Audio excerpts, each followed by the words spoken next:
John, Hey, guys. dominant victory for you this evening, just the way you said you wanted to do it. Seemed much easier than the first time around. Yeah. Give me an idea. What was you seemed very patient to start out with, but what was the biggest key to your performance tonight? First, I got to start by saying all glory be to God. You know, I know it had to have been Him to help me get through everything that I've been going through. So you know, I'm just the temple, and God has totally given me the power to be in this position. So I thank Him so much, and all glory be to God. Secondly, my trainers, partners, and my coaches, Jackson's Mixed Martial Arts Wing Academy, Jesse, my swimming coach, Lawrence, my strength and conditioning coach, my brother Tule, Leo. I see my man Matt back there. I mean, just so many mighty men. Brandon Gibson, Tusa, Izzy. So many mighty men that has worked together to build this product that we have today. I believe as a team, we are only getting better. 31 years old, and I feel like we're only getting better. So hope I didn't leave anybody out. But you guys know I all love you so much. Miss Jessie, my fiance. Sheila, her mother. I'm so glad to see her here tonight. Had so much love, my father, my mom. Had so much love. So many people helping build me up. So shout out to all of them. And to answer your question, what was the key tonight? You know, my dad said something that interested me before he left the hotel room. He said, don't chase Gustafsson tonight. People cheered last time whenever he would run away from me. And he said, don't chase him. Do not chase him, you know. And that really rung in my head in the locker room and things like that. And so I changed it up and I kind of Gustafsson. I did the running, I did the backing away, and it worked out. I got to display my footwork. Tonight he was kind of plotty, marching forward the whole time. He kept saying he wanted to put pressure on me. And I backed up and I made sure I scored points. And I kept him guessing with level changes and actual shots, kicks and punches. And yeah, I don't know. I think maybe his aggression worked against him. You got your belt back tonight. You got back to work after a year and a half away. You got this rematch that you've been wanting forever. I mean, all these things accomplished, got through controversy as well, I guess. Yeah. I mean, what is the most satisfying reward of tonight? To be back in this position, to give God the glory. To be back in this position to give God the glory, man.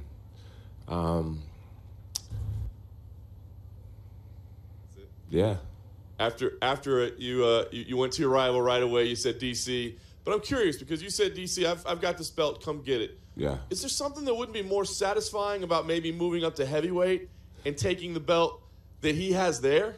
No, you know, when it comes to Daniel Cormier, he's always quiet unless he's speaking out to discredit me, my legacy, my achievements. You know, every time he opens his mouth, and it works against him. I see the fans' reaction. They're just like, dude, leave Jon Jones alone for once. Dude, he beat you. You sound so bitter. He works his hardest to try to discredit and try to delegitimize the fact that I beat him twice. And the only thing I want to delegitimize as a retaliation is his claim of being a light heavyweight champion. He was never the light heavyweight champion.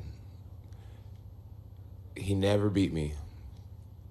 This has been my era since 2011. I want to make that loud and clear. DC is no champ. When we talk about an asterisk next to my name, there's going to be always an asterisk next to the idea of him being a champ. The only way he can shut me up of what I'm saying right now is to beat my ass. Simple. Me going to heavyweight would be making it extremely personal. And for me, I have no problem with DC. I have a problem when he comes out and says, see, I told you guys he's a cheater. I told you he's a cheater. But I have no real problem with DC. I'm not going to go to heavyweight and try to take everything from him and destroy his legacy and all that type of stuff. Is it possible that I could do that? It is possible. But I'm fine having mine, and he can have his. DC needs to admit to the people that he was never the light heavyweight champion, or face me at light heavyweight and shut me up.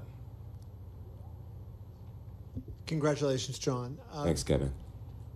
My first question for you is the changing in the third round. You referenced the first 2 rounds, how you were just trying to score points and kind of get some kicks in. You seem like Jon Jones in the third round, where you had that explosion that you were known for, and you didn't have that maybe in the first 2 rounds. Was that because you were kind of holding back, and then when you saw what you needed to see, that you changed up? Yeah, I in the first 2 rounds, I still haven't watched the fight, so the things I'm saying may not be completely accurate, but in the first 2 rounds, I was just trying to play smart. I was trying to figure out his range. I was trying to figure out any new tools that he may have added to his game. And I didn't see any new tools. I noticed that my level of range was a lot stronger, thanks to my kickboxing coaches and boxing partner, Leo. I noticed my understanding was stronger, and I started thinking to myself, John, don't let him into this fight. The only way you can let him into this fight is by giving him a slow pace, allowing him to build confidence, things like that. So once I noticed that we kind of were figuring him out, I said, okay, if you believe in your cardio and your training, if you believe that you're meant to win this fight, take the fight, win this fight. And instead of waiting and backing up and being reactive and allowing him to get into the fight, I decided to start to turn it on and take the fight to him, fight my fight, instead of waiting to see what he was capable of. This is such a sport that takes so much from the fighters, right? And it drains you over time. And I know you lost a lot with all the problems you had over the years, mostly money. But the fact, do you think it helped you in a way, John, that because you just competed once a year for the last couple of years, that your body didn't get all that wear and tear that it might have had if you fought 2 or 3 times in those years, and now you're going into your 30s with a lot more mileage on you. So do you feel like in some small way you kind of got a break by not having to fight all those? Absolutely. Absolutely. Being suspended for 3 years out of the last several years has been very educational for me. The biggest thing that I've been able to do is have an understanding of who I am outside of the sport. Outside of John Bones Jones, who's Jonathan Dwight Jones? I got to go to therapy this summer and talk a lot about who Jonathan Jones is and what means most to Jonathan Jones. I got to see how people treat me when I'm not in the limelight, when I'm not training for a fight, when my reputation is not the best. I got to learn to differentiate between legitimate friendship and people who are around. I've learned a lot. Financially, I got to see my spending patterns, and if that's a healthy thing when you're not sponsored by a lot of companies. I learned a lot. I feel like a lot of times when an athlete retires, they feel this emptiness and they have these identity issues. And I've had the blessing to understand that and be able to come back into the sport. And the result of that is a greater appreciation for what this sport means, what this belt means, what it means to be in my position. And I think that's going to make me a more dangerous athlete because I have a greater appreciation. Who helped you specifically with your mental aspect? Because, Dana even referenced this. He was asked earlier about nothing bothered you. All of the people taunting you about the drug testing and, all the stuff that came up. You seem like you just put it in the background. You dealt with it like it didn't happen. Yeah. How did you come to get that approach to life that you don't dwell on the negative things and let those bother you and affect your future? Well, it's an accumulation of things. I felt like UFC 200, UFC 151 has prepared me for a curveball like this.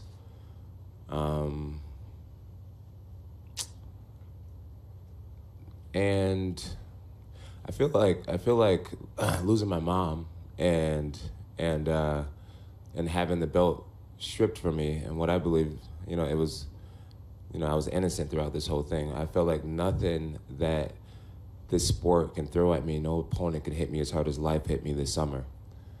And so I know to be in my position is just a total blessing.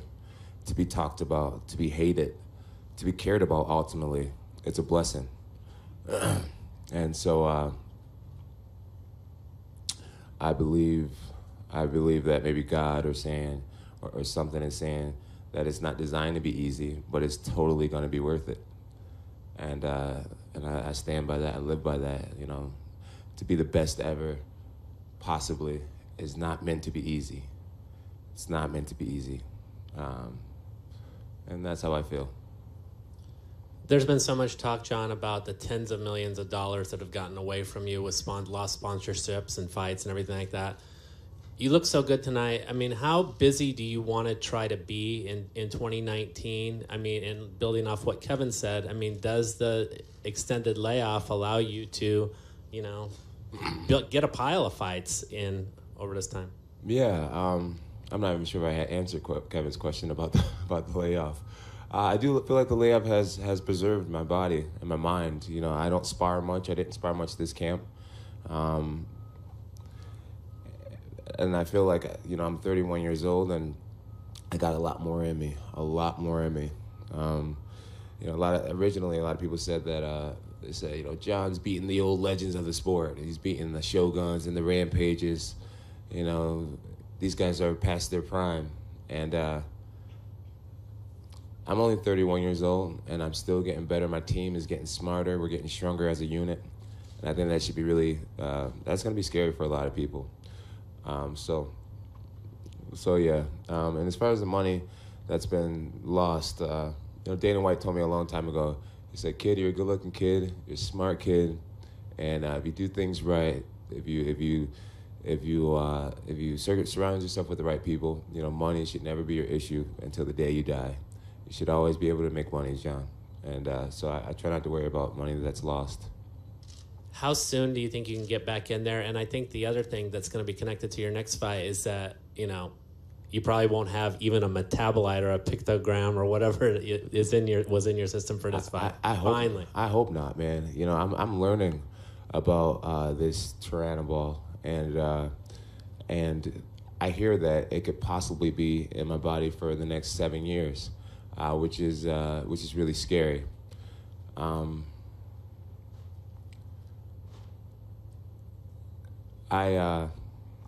In the first drug test situation with Daniel Cormier, they found a long-term metabolite in my body. There's no short-term metabolites being found in my body.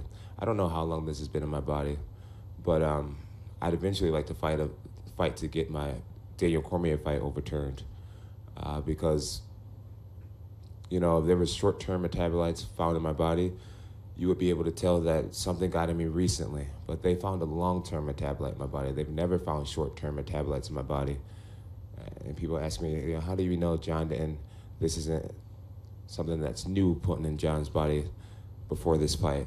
And if it was new, you would find short-term metabolites, medium-term metabolites. You only find long-term metabolites. Maybe this was in my, I don't know. I don't know how long this has been in my body, but I hear it could be in there for up to 7 years. Tonight I got drug tested by 2 different agencies. Yesterday I got drug tested by VADA for the first time, and I'm excited. I'm excited to be tested by the most legit drug testing agencies in the world, so that we can learn exactly what this is, and get to the bottom of it. And I said earlier in the interview that if I'm lying, then I pray that the Lord take every ounce of talent out of my body. I took a polygraph test. I looked these people in the eyes and said that I have never done anything to cheat this sport. And I passed that polygraph test. I have no Jedi mind tricks to pass polygraph tests. I believe that I'll be vindicated, proven innocent, and I'm just going to put it in God's hands. Hey, John, congratulations on the win tonight. You're sort of right. You and Alex had a little bit of a moment there after the fight. What did you guys say to each other? Alex said, "Man, you are really good and really strong." I said, "Thank you, Alex." I said, "Thank you for being such a great opponent." And I said, we're both only 31. You know we're going to be fighting again. And he said, yeah, we're going to be fighting again. And I said, darn it. And yeah, we're gonna be fighting many, many times. He's gonna keep me on my game, and I'm gonna keep him continuing to strive and get better. I believe Alexander will beat most guys in the division, but I'm here to stay. I believe that this is my era, and I'm gonna own it for many years to come. That's my next question, because you come back and you beat the guy that people said, this is the guy that was your hardest test before. Some people even said that, Alex won the first fight. You come back after a layoff, you beat him. What is next, and what do you see as far as, like, what are the goals and accomplishments? You've already accomplished so much. What is next? What is next is for me to keep a degree of humility and to stay in the gym. To stay in the gym, stay get.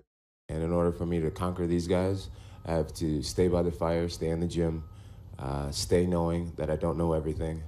And that's what's next. So you'll be kind of like the veteran guy welcoming the young lions like you once were. Oh, yeah. Well, I'm still a young lion. I'm only 31, and I've never been knocked out. I've been rocked in training maybe once or twice. I have a very healthy brain, a very strong jaw, and a will to be on top for a long time. Is the plan for now to go in front of the Nevada Commission now next month and get that done with and get licensed there and then move on? Yeah, my plan is to face everything head on, to answer every question, to take every test, to take every polygraph, to pay every penalty, to do whatever I got to do to prove my innocence. And then just last thing for me, you were talking about the long-term metabolite, and that was the one that was found in your system last year, the July 2017 test. Yep. Now that you know more about this, that it could have been in your system even for years already, maybe. Yeah. Does that open up, like, at the time when you were investigating that last year, you guys didn't know that. You didn't know that maybe it was something you took years ago. Will that open things up and say maybe there was something I took in like 2015, you know what I mean? Like, from what I understand, and I don't know how true this is, no one knows what's true and false about this stuff, because, I'm kind of being a guinea pig right now. From what I understand, this stuff can live in your body for up to 7 years. And when I felt it the first time with Daniel Cormier, there was never a short-term metabolite found. There was never a mid-term metabolite found. There was only a long-term metabolite found. So who says this hasn't been in my body since who knows how long, since 7 years ago? And that's why I'm going to look into trying to get my first DC fight overturned. And we're talking picograms. And this is something that I've just been educated on. And this is something that the whole MMA community is being educated on as we speak. And if a picogram really is 1 single gram of salt chopped into 50 million pieces,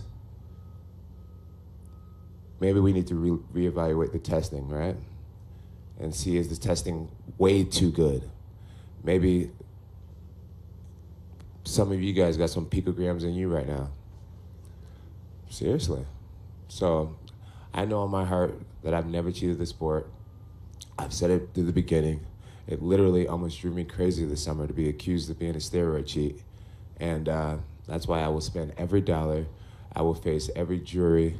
I will take every polygraph test to prove that I have never intentionally cheated this sport.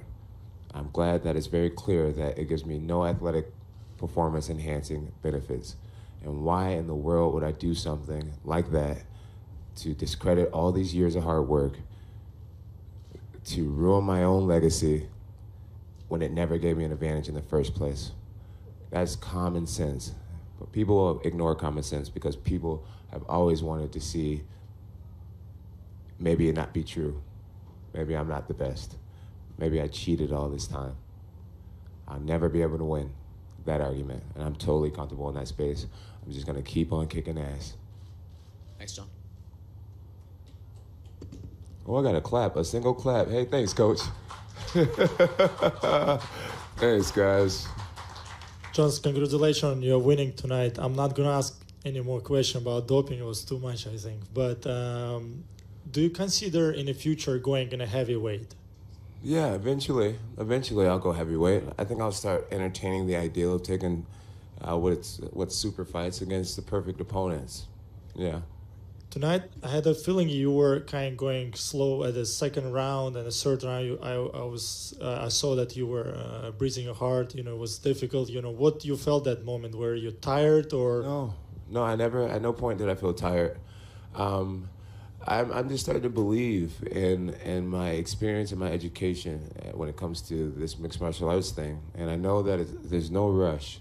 Rushing is how you can get knocked out. You know, be comfortable backing up. As long as you're scoring points, it's not considered running. And so I was just patient. I was just waiting. Coach Wink told me, John, wait for the boom. Wait for the boom moment. You know, pick them, score when you can, and eventually the boom will come. The boom, my last fight happened with a head kick over DC. The boom this time was scoring a solid takedown. And so we were just patient. We knew we were winning every round. The fight metrics has already shown that I've won every round. And just patient. Well, congratulations. It was a very impressive comeback. And the last question is, have you seen the fight, Chris fighting Amanda Nunes? What do you think about it? You know, your comments. My comments is I'm extremely proud, happy for Amanda Nunes, mainly for Brazil, to have now the most dominant woman champion of all time being from Brazil. I'm extremely proud for Brazil. I've always had this interesting connection to Brazil. I really adore that country. So I'm really happy for Amanda Nunes. At the same time, as a Christian, I'm really sad for Chris Cyborg. As a woman of God, I got to admit that I wanted her to win. And that's no knock on Amanda. They're both great champions. And it was a great fight to watch. Hi, John, over here. You're talking about fighting Gustafsson again, possibly, so you don't feel that chapter is closed now? I think it's closed. But I also am smart enough to know that Gustafsson will fight his way back to the top. And so a third fight's inevitable. He talked about a knee to the groin that slowed him down. Did you sense that? No, I never said anything about a knee to the groin that slowed him down. Gustafsson talked about that. Oh, did he say that? Oh, wow. There will always be something. There will always be something. And what do you think is next for him now? For him to keep his head high. That's what I would like to see from him. To keep his head high and know that he is right there with the top guys in the division, to continue to develop his game. And I need Gustafsson to stay sharp. I have to know that there's guys like him out there to stay sharp. And so keep your head high, get back to the drawing board, and let's do it again. Thank you. Thank you. So I saw you were talking about the fight here. Hey. Hey. You're talking about the women fight, and I saw you with Cyborg over there. Yeah. As a champ, like she was like the reigning champ for so long, and always like when you're a champ like this, you're the target for everyone. So what did you talk with her, and what advice can you give her? You know, like. Yeah. So after her press conference in the back of the room, I just told her that I'm honored to stand by her because of her clarity in such a hectic situation. She said, her quote was, I don't know why God did this, but he has a plan for all of our lives. And whether you're a believer or not, I do believe he has a plan for all of our lives. And the fact that she wasn't discouraged or dismayed by this, it showed me that strength and what it is. She understands that it was in God's will for her to lose tonight. And she was a woman enough to still have pride in who she is and not feel like a failure. And she will know why this happened eventually. And she'll come back stronger than ever. My advice is for her to keep her head high and know that God has a plan for her. You were talking about the new guys in the division. Which guys do you see as like probably opponents for you in a short time? I don't want to flatter any of these guys by calling them out. Tonight has been a great night for me, hard-earned. And I don't want headlines to be tomorrow, Jon Jones called out this guy or that guy.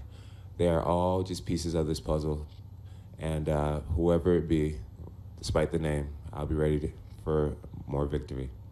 And with all your special connection with Brazil that you said, any plans on fighting in there? Man, I would love to fight in Brazil one day, just not against a Brazilian. You guys are the most passionate fans ever. You guys chant, "You will die, you will die." I don't want to die. sister here with the camera, I was extremely disrespectful to you, and I'm sincerely sorry.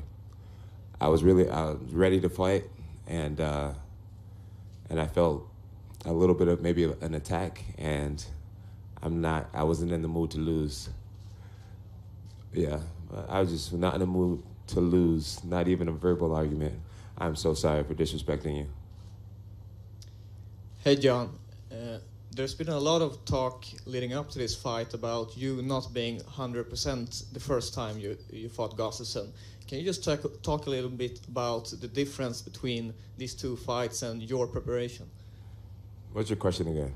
So my question is, you were talking a lot about not being 100%, being reckless before the fight last time against Gustafsson. Right. Can you talk about the difference in this fight and your preparation leading up to this fight? Well, he showed me what he was capable of. That you can't take people lightly, and I promised him that I took him lightly. I knew what I was up to behind the scenes, and the difference was my respect. You know, my respect for him and his boxing, his coaching staff. He's a legit threat, and I treated him as such for the months leading up to the fight. And it resulted into a different result. Hey guys, I am so sorry, but I got a cold, and I got my friends and family in the back of the room. I'm done with you guys. You guys be good, all right? Thank you, John.